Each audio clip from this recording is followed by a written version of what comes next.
Évangile de Jésus-Christ selon saint Luc.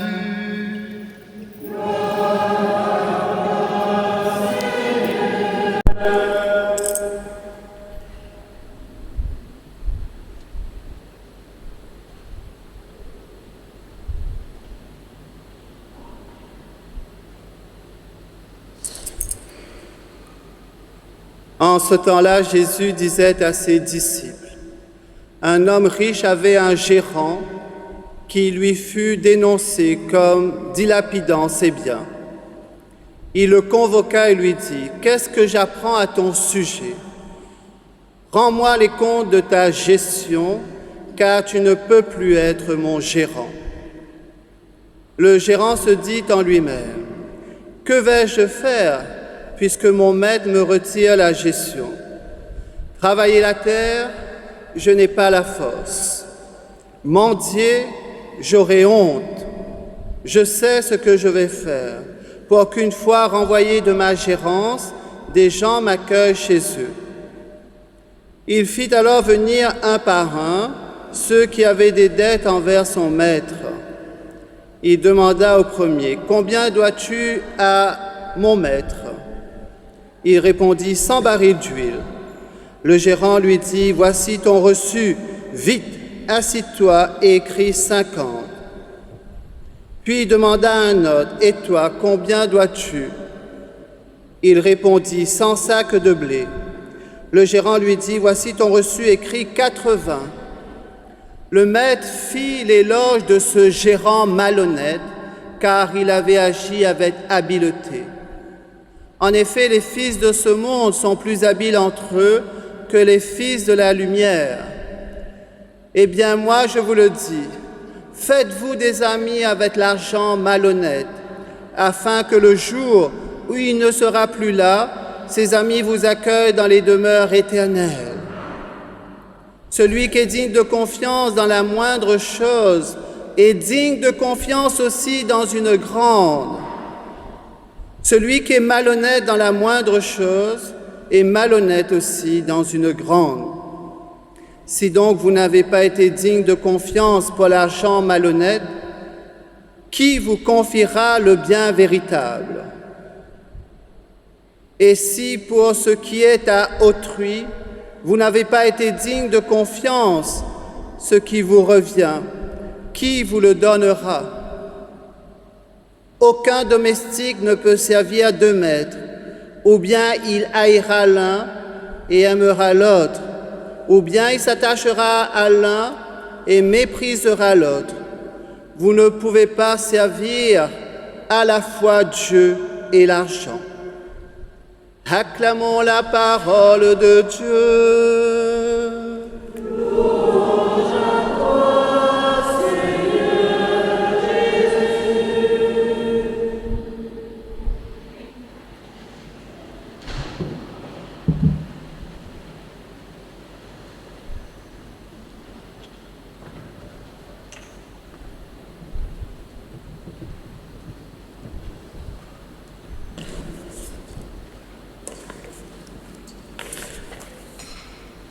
Chers amis de Jésus, bon 25e dimanche du temps ordinaire à chacun de vous. Et c'est une grande joie pour moi d'accueillir aujourd'hui les fiancés qui font leur entrée, qui vont se préparer à recevoir les enseignements, à faire connaissance entre eux, à faire ce travail sur soi, à aplanir le terrain pour pouvoir arriver à ce grand jour qu'ils ont choisi pour se consacrer à Dieu, pour que Dieu consacre leur union, leur amour. Alors prions pour eux, ils en ont besoin. Alors frères et sœurs, qu'est-ce qui nous choque dans cette parabole qui devrait nous choquer en lisant cet évangile? Y a-t-il quelque chose qui me scandalise dans cet évangile? Il y a quelque chose qui me chatouille. C'est pas pour vous, mais moi, oui. Ici, le choc vient peut-être de la duplicité du personnage principal de la parabole, qui est l'intendant. Il est à la fois qualifié de malhonnête et d'habile par son maître. Le maître fit l'éloge de ce gérant malhonnête car il avait agi avec habileté. Son maître qui s'apprête à le renvoyer à cause de sa mauvaise gestion fait finalement son éloge. Imaginons pour ceux qui travaillent, demain matin, votre patron vous met à la porte. Je ne pense pas qu'il va faire votre éloge, n'est-ce pas? Après tant de services accomplis. Pourquoi? Pourquoi ce maître fait-il l'éloge de ce gérant malhonnête? En quoi consiste sa malhonnêteté? Cette fraude est triplement habile. Elle ne coûte rien, elle ne laisse pas de traces. Voyez, quand il convoque tout le monde pour remettre soi-disant les dettes, combien dois-tu à mon maître? 100 barils d'huile, voici ton reçu, vite assis-toi et écris 50. Mais en fait, compte, c'est 50 qu'il mettait dans sa poche et 50 qui revenaient exactement à son maître. Il était habile, il était malin pour remplir sa poche de l'argent malhonnête. À ce point de l'histoire, les auditeurs devraient s'attendre à une condamnation en bonne et due forme de la part de Jésus. Écoutons la suite. Ce gérant trompeur, le maître fit son éloge. Nous sommes surpris. Jésus félicite ce gérant astucieux. Pourquoi? Frères et sœurs, je vous rassure, Jésus n'approuve pas le vol de ce gérant trompeur ou gérant d'injustice, comme nous le précise le texte en grec. Si Jésus fait l'éloge de ce gérant trompeur, c'est parce qu'il est capable de se faire des amis avec l'argent trompeur. Il est capable de développer l'amitié. Et dans cette formule, faites-vous des amis avec l'argent trompeur, afin que le jour où il ne sera plus là, ses amis vous accueillent dans les demeures éternelles. Jésus nous livre la leçon essentielle. Le bon emploi des richesses, c'est de faire de l'amitié, de mettre de l'amour vrai dans nos relations humaines. Voilà encore une conception vraiment révolutionnaire sur l'argent. En faire un instrument de partage et d'amitié. L'argent, comme vous le savez, n'est pas mauvais en soi. Il peut donner de la joie pour les autres quand je le partage. Et donc pour celui qui a contribué à cette joie en donnant. Luc, en son évangile, a mis l'accent plus que les autres sur le Messie des pauvres. Le royaume des cieux est tellement à eux que les riches y entreront seulement grâce à la protection et à la présentation des pauvres dont ils se seront fait des amis. Pensons à la parabole de Lazare qui était en train de mourir de faim devant la porte de cet homme riche qui faisait des festins somptueux.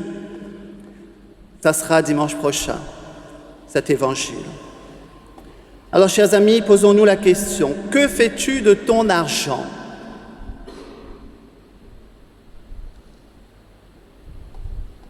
Question redoutable, non pas, mais plutôt bonne nouvelle pour les riches qui savent maintenant comment ils peuvent se sauver et entrer aux demeures éternelles quand leur argent ne sera plus là. Pour Jésus, l'argent est une petite affaire en comparaison de la grande affaire, le royaume éternel. Jésus nous dit, celui qui est digne de confiance dans une toute petite affaire est digne de confiance aussi dans une grande. Si vous n'avez pas été digne de confiance avec l'argent trompeur, qui vous confiera le bien véritable? En cette deuxième affirmation, Jésus nous dit que l'argent est trompeur. C'est un piège qui ne donne qu'une fausse sécurité. Il ne faut pas s'y fier, dit saint Paul à son ami Timothée dans sa première lettre au chapitre 6, verset 17, je le cite, « Quant aux riches de ce monde, ordonne-leur de ne pas céder à l'orgueil, qu'ils mettent leur espérance non pas dans des richesses incertaines, mais en Dieu, qui nous procure tout en abondance pour que nous en profitions et que nous pouvons aussi en faire profiter aux autres, ceux qui n'en ont pas. » Cet adjectif trompeur revient 5 fois dans cet évangile et Jésus joue sur les mots. Il a parlé du gérant trompeur, il parle maintenant de l'argent trompeur. Ce mot est souvent traduit aussi gérant d'iniquité, gérant malhonnête, gérant d'injustice, et argent d'iniquité, argent malhonnête, argent d'injustice. Frères et sœurs, chacun est invité en son âme et conscience à s'interroger sur son propre argent. Malhonnête, injuste, inique. L'argent si utile qui peut servir utilement à se faire des amis, peut aussi être une puissance maléfique. Ceux qui vendent de la drogue, qui s'enrichissent sur les pauvres jeunes, ceux qui vendent des armes et qui nous parlent de la paix pour avoir de l'argent, ceux qui reçoivent des pots de vin pour s'enrichir. Certaines personnes pensent acheter l'amour avec de l'argent. Certains achètent même le silence des autres. L'argent peut être utile à se faire des amis, peut aussi être une puissance maléfique. La troisième affirmation de Jésus a une tonalité moderne étonnante. Il dit: et si vous n'avez pas été digne de confiance pour des biens étrangers, le vôtre, qui vous le donnera? Bien avant Karl Marx, Jésus avait stigmatisé l'aliénation de l'homme. L'argent n'est pas notre vrai bien. La richesse ne fait pas qu'un homme soit bon, intelligent, heureux, beau. La valeur véritable est ailleurs. L'argent nous aliène si nous nous laissons posséder par lui. Alors, frères et sœurs, laissons-nous posséder plutôt par Dieu, qui désire faire de chacun de nous son temple, le temple de l'Esprit, le temple de Dieu, le jour où j'ai été baptisé. En recevant Jésus tout à l'heure dans la Sainte Eucharistie, chaque dimanche, c'est Jésus présent réellement dans l'Eucharistie qui vient prendre possession de mon cœur, de notre cœur, de tout mon être, pour commencer cette nouvelle semaine. Vous ne pouvez pas servir à la fois Dieu et l'argent, dit Jésus. Le mot argent avec une majuscule traduit ici le mot mammon, terme méprisant pour désigner une idole dont on se fait l'esclave. Toujours saint Paul à Timothée au chapitre 6, verset 10, saint Paul écrit à son ami Timothée, la racine de tous les maux, M-A-U-X, c'est l'amour de l'argent. Frères et sœurs, il suffit de regarder ce qui se passe dans nos familles, divisées, déchirées pour un bout de terrain, pour le compte de la grand-mère qui est en Suisse avec quelques zéros derrière, on se déchire, on se ne parle plus, on s'aime plus, on ne sait plus aimer. L'argent est devenu le roi de notre cœur, le roi de notre vie chrétienne. Frères et sœurs, es-tu prisonnier de l'argent, enchaîné, accaparé, ligoté par tes soucis d'affaires?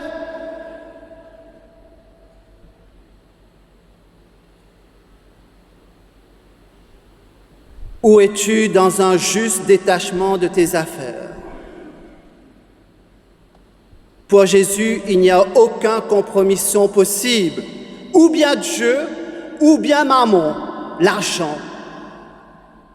Avouons que nous serions bien tentés, nous, chrétiens du dimanche, de servir alternativement les deux maîtres, le Dieu du dimanche pour nos âmes, le Dieu des affaires, du porte-monnaie, du profit pour les 6 autres jours de la semaine. Avouons-le, il n'y a pas de priorité dans ma vie. Ma vie chrétienne n'est pas unifiée par Dieu tout au long de la semaine. Alors je suis tiraillé par le choix radical de servir Dieu ou de servir l'argent. Dieu premier servi, nous dira Sainte Jeanne d'Arc. C'est pour cela, dans la phrase suivante, verset 14, que vous aurez l'occasion de lire à la maison cet après-midi et qui n'est pas cité dans ce texte. Au verset 14, Luc écrit « Les pharisiens qui aimaient l'argent et entendaient cet enseignement de Jésus se moquaient de lui. » Voilà ce que font les pharisiens. Ils se moquent de Jésus parce que Jésus leur met devant un choix radical, Dieu ou l'argent. Et nous, et toi, et nous tous ici, qu'est-ce que nous choisissons? De servir Dieu que le dimanche et aussi l'argent. Alors, chers amis de Jésus, prions ensemble, pauvrement, humblement, avouons-le. Demandons à l'Esprit Saint. Esprit Saint, donne-moi la claire vision de ce que je dois faire et la force de l'accomplir pour suivre le Christ pour la gloire de Dieu. Ensemble, répétons cette prière.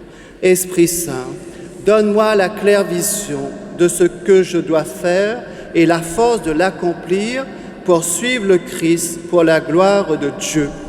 Esprit Saint, donne-moi la claire vision de ce que je dois faire et la force de l'accomplir pour suivre le Christ pour la gloire de Dieu. Amen.